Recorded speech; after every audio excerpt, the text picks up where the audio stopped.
Hello everyone! In this video, I will show you how to create an asteroid field in Unreal Engine using the PCG plugin. The very first thing I'm going to show you is how to create the mesh for the asteroid. If you already have a mesh or multiple meshes, you can skip this part. I will put timecodes in the description. You need to go into Blender, and you don't necessarily need to have any knowledge of how Blender works for this case. This is actually going to be extremely simple. So you go into Edit, then into the Preferences, and in the add-on menu, you're going to look for Rock Generator. And then you're going to activate the Add Mesh Rock Generator. Once this is done, you can select everything in your scene and delete all of that. And you can create a new mesh. So in this case, press Shift and A, Mesh. And now that the Rock Generator plugin has been added on, you can click here and it will generate a rock. At the very bottom on the left side, you can see different presets, the number of rocks, the scale, and more specifically, you have a bunch of different presets already existing here. And there's one that is exactly what we need, Asteroid. So right now this generates one asteroid, and you can kind of change it a bit depending on what you want. You have multiple shapes that exist. Here this is mostly up to you to just choose something that you want. And you can use a different seed than the random seed. You can choose whatever you want. So in this case, I'm going to go for something like this.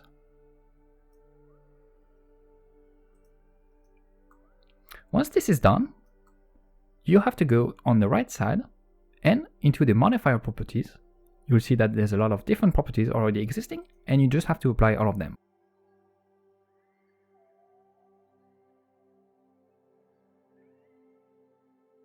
Now you have a mesh that is, in my case, a bit high in terms of the number of triangles, but it won't really matter here. So I have 70,000 triangles. Usually asteroids are around 40 or 50,000 using the rock generator method. And what you need to do here is you select the object, press Tab to go into edit mode, and you press U, and then you do Smart UV Project. This is gonna unwrap the mesh, so you're gonna have a texture that matches the shape of the asteroid. Here you can create a texture, you can apply the textures directly into Blender, but for the case of this asteroid field, you can just export this mesh directly into Unreal Engine. So simply File, Export, and then choose the FBX. And I will see you into the Unreal Engine editor now. Before going into the PCG plugin and how to use that, I realized that I need to show you how to create a texture, create a material for the asteroid we just created in Blender. So you can do right click, Material, create a new material. I'm going to name that material m/tutorial. M-tutorial. I'm going to open that, and here you just need to have 2 or 3 different texture, one for the base color. So I'm going to right click, look for texture. I'm going to copy and paste that 3 times. So one for the base color, one for the roughness, and this one is not necessary, I think it's nice, and one for the normal. Now when it comes to the textures, to get them you can go on multiple websites that offer free textures, especially when it comes to rocks. And a good thing is to use the CG Ambient website, which has a lot of free textures in different qualities. And so find one of them that you like for a rock and download it, and then give to each of those nodes, apply the base color here, then the roughness here, and the normal here. So you just have to look into the texture, look for the normal one. So I'm going to look into normal. I have a few of them. So for example, rock. I have rock 16 here, for example. So I'm just going to give it the normal. Same here, I'm going to look for rock normal, which is once again downloaded from CG Ambient. Once again, there will be a link to the website there. So I have the roughness here. And finally, rock 16, in this case color. So you have your material here, and you simply have to give this material to whatever objects you have. So in our case, this is an asteroid, so you just have to give it a material. So I'm gonna go directly into the asteroids I created before, and as you can see here, I can just give the material right here. I can say tutorial, and just give it the material that we just created. So I'm just gonna cancel that, keep my first material that I created before the video. And this is where doing the unwrapping in Blender is extremely important, because otherwise the texture is not going to wrap perfectly around the model, because it's not like a simple square. It's slightly more complicated than that. So doing the Smart UV project is really important because it allows the texture to wrap perfectly onto the asteroid shape. So I'm back here into Unreal Engine, and for this demonstration, I'm going to create a new level. So here I'm going to choose a basic level, but I would suggest you create an empty level. It doesn't really matter at the end of the day, just choose one of them. And what we need here is to use the PCG plugin. You need to have the PCG plugin activated. So to activate the PCG plugin, you go into Edit, then Plugins, then look for Procedural, and you have three options here. Procedural Content Generation Framework, so you need to have this one activated, but also the Procedural Content Generation Framework Geometry Script. So you need those two. Once this is done, you can restart the engine. Now, in your new scene, you're going to create a volume, and you're going to look for PCG volume. Once you have your volume, in the content browser, you need to right-click, look into PCG, and then create a new PCG graph. I'm going to call this one Tutorial. And into the PCG volume in your scene, slightly go down into the PCG component, then PCG graph instance, and then you can apply the PCG graph here. Now, you have multiple ways you can create a circle shape to spawn asteroids, but I believe the best one and the easiest one as well is to use a spline. So I have a tutorial on how to use splines on the PCG plugin, and I will put the link to the description in the video, but I will still show you very quickly how to do that. So create a new blueprint. You're going to go into Actor, and I'm going to call this one Spline Tutorial.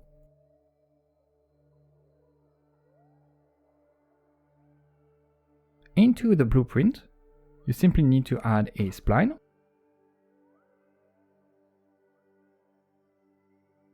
And that's almost pretty much all of it. The last thing to do is into the very root component. So here, Spline Tutorial, self. You're going to search for tag. And you're going to give it a tag. So in this case, I'm going to say tutorial. I'm going to copy that. I'm going to close the blueprint now. I'm going to drag and drop this here in the scene. So right now the spline is barely visible and is very small, but we will take care of that in 1 second. Now, I'm going to go into the PCG graph tutorial that I made, and here I'm going to create a new node, and I look for Spline Sampler. The Spline Sampler takes a spline, so I'm going to look into Spline again, and there's a node that's called Get Spline Data, and that's exactly what I want here. So I'm going to connect the two of them,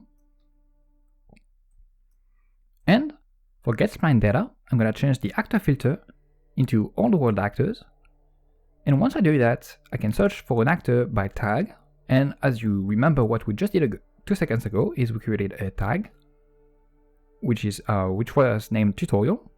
So I'm going to copy and paste tutorial into the actor selection tag. Now, what I'm going to do is I'm going to simply look for create mesh, spawn mesh, sorry. Static mesh spawner is the exact name. And here, this is only for the sake of showing you the process. I'm going to go into here. I'm going to change the instance packer type to PCG instance packer by attribute. I can see that now I have some mesh entries that I can choose. And I'm just going to choose one at the moment. So I'm going to click on it, index descriptor. And for the static mesh, I'm going to look for Asteroid. So I created 3 different meshes total. So I'm going to just select the first one. And if you remember, this is the mesh we created from Blender.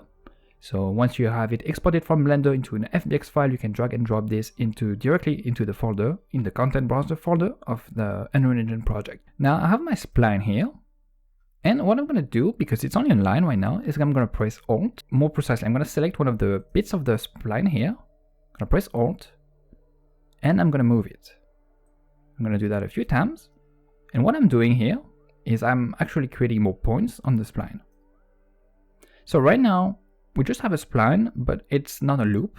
So back into the blueprint, I'm going to look into Spline, and I'm going to look for loop,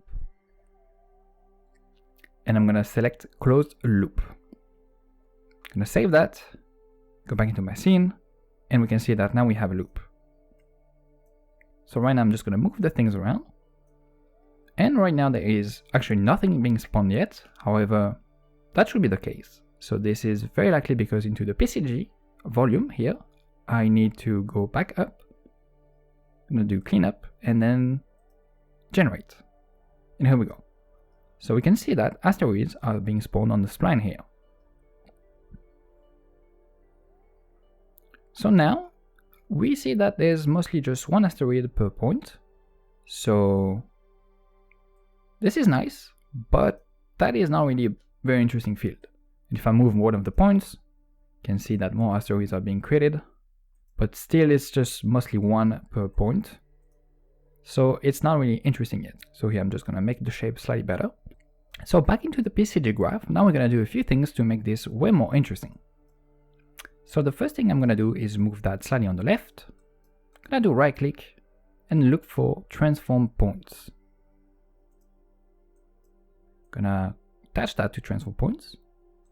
And before attaching transform point into the static mesh spawner, what I'm going to do is I'm going to look for copy points.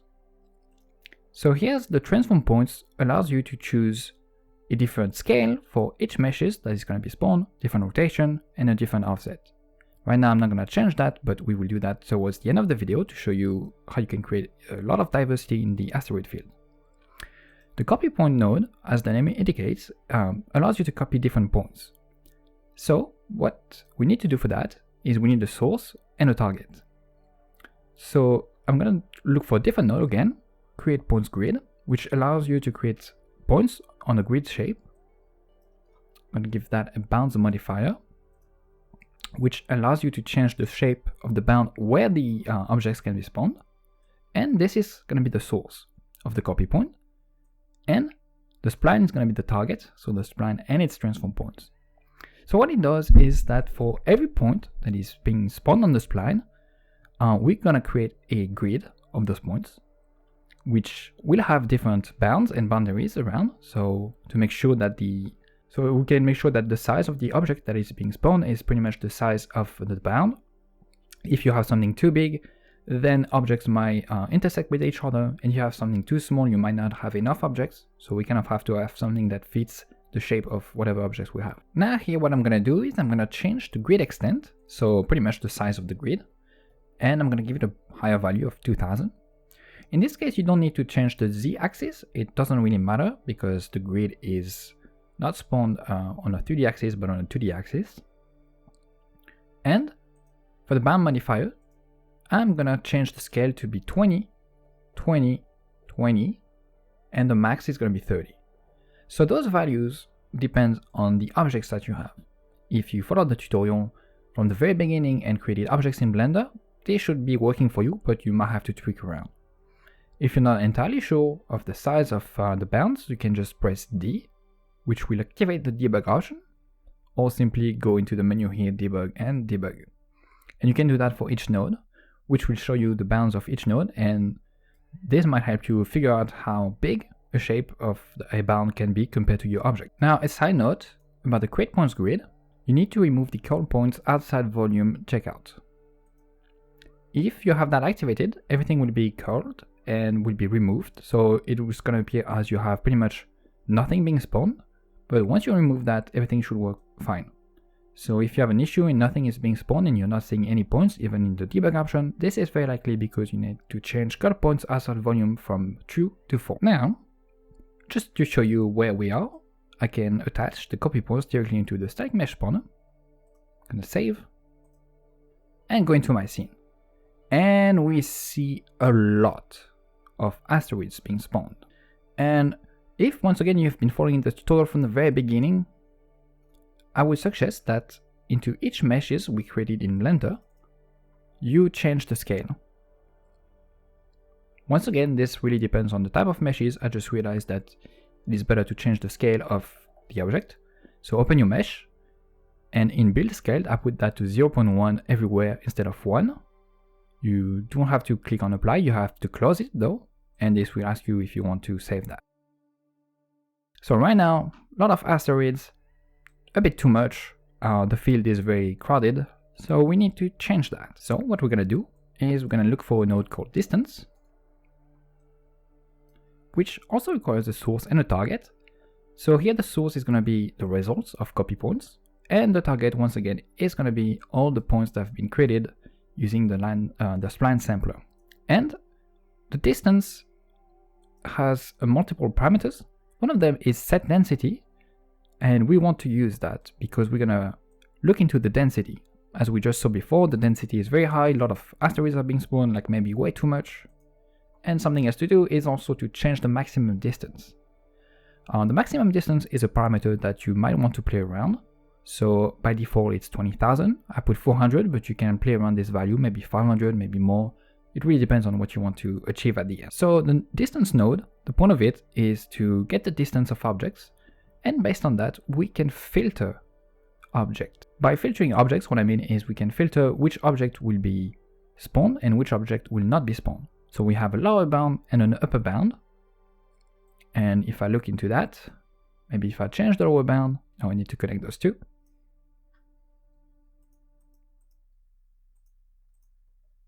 Here we go. So now I have the debug option allowed. I can see that there's a lot of different spots where the asteroids can be spawned. So I can remove bounds modifier here and go back to density filter. If I change the density, we can see that things are spawned differently. So in every point that is being created here, so basically every point that is created into the spline sampler, then we change that with transfer points, but once again we will look into that a bit more later. Every point there's a copy of those points in a grid shape, so that's why we have multiple ones that appear, multiple asteroids. Then we look into the distance compared to where each main point is being spawned, and we can filter this. So that's why we can have a lower bound that is very low and a upper bound that is high. High will mean like all the grid points are being spawned, and a smaller value means only the ones that are very close to the main point, the very first point, which is the point on the spline. So here you just have to play around with the lower and upper bound to find something that you like. And you can invert the filter too to maybe create something else.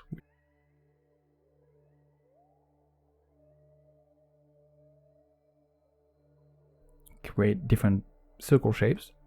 So for now, I'm just gonna stick around and have average values. And the very last thing we need to do, actually two more things. Transfer points, we need that once again. So just right here we have a transfer points node that we're not really using, but this one is going to be way more useful.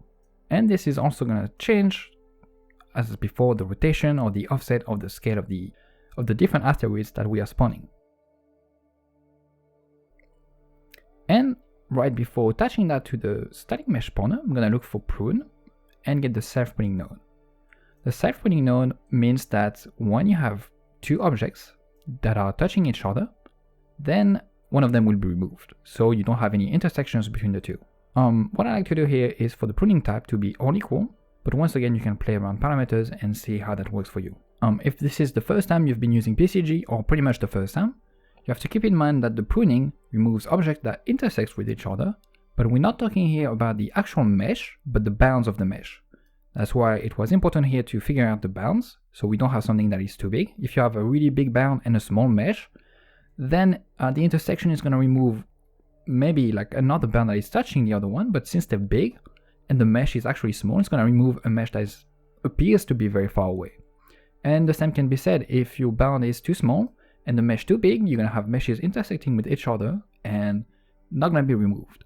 So here this is why it's really important to make sure that you have bounds that are pretty much the size of the mesh. So I'm going to remove this, I'm going to save, and I'm going to go into the scene, and we can see we have an asteroid field that is a bit smaller than before, and no objects is touching each other, everything is fine. And I can, if I want, I could remove if I want, I could move the spline here. Let's say I want to move that over there. Asteroids are being spawned further away now. So every point of the spline spawns one object. We have been copying the points, and all the points that are being copied are spawned around. Then we change the density and the filtering and the distance to make sure that the points that are being spawned around are not just in a circle, not just in a square grid as it was before. So it kind of gives you the illusion that instead of being spawned in a square, they actually are spawned more naturally. And once again, last thing is here changing the offset, rotation, and scale can be quite interesting. So here I want to change the scale from 0.5 everywhere, 0.5 automatically does it for me, to 2. And so every object that is spawned has a different shape now. So you have bigger ones, smaller ones. And I think the most useful one is to change the rotation to have the minimum value of 0, and the maximum value of 360. This way asteroids are spawned randomly and the rotation is also random, so it's not always going to be the same spot. So even though right here we have one mesh, because we're changing the rotation and the scale, it looks like it's different meshes from far away. Of course, if you look very closely and analyze everything, you can see it's the same mesh, but right now it gives the illusion that we have multiple ones. And the last thing I like to do is change the offset to a value like 100 for the max. So the minimum offset is going to be 0 and the maximum offset 100. Gonna save. And we can see that asteroids are spawned still in a circle shape, but it's not flat. Some of them are up, some of them are not up. I could change this transform point to be -100 too. Here once again, this is really up to you to play around with the values and see what you want to have, what you want to create. And so we're still having a circle shape, still following the spline, but some of them have an offset that is higher, so they're being spawned higher. Some of them have a lower, an offset that is lower, so they are being spawned on the lower side. And now you just have to play around, have fun, and figure out which one you want to use, how many asteroids you want to create, and you should be good. Finally, if you want to create a very interesting space scene, what you can do is just remove fog, sky atmosphere, skylight, sky sphere, volumetric clouds, you don't need that. Remove the floor, and here you go. You have a very nice space background, which is nothing because space is mostly nothing. And you can, for example, add a shape, basic, shapes. Add a sphere. I have a texture here for a planet. So let's say I want to have Mars here. You can put Mars here and have an asteroid field around. And finally, if you want to have a nice sun, you need a directional light, but it's not going to show the sun. However, if you create a new shape, let's say a sphere again, move that slightly over here, create a material that is mostly emissive, you have a sun. So now you have a planet, asteroids around it, and a sun. And that's how you can create a scene that is going to be very similar to the one that I showed you at the very beginning of the video. So that's it for now. And if you have any questions, don't hesitate to ask them in the comments and I'll try to answer you. So I will see you in the next one.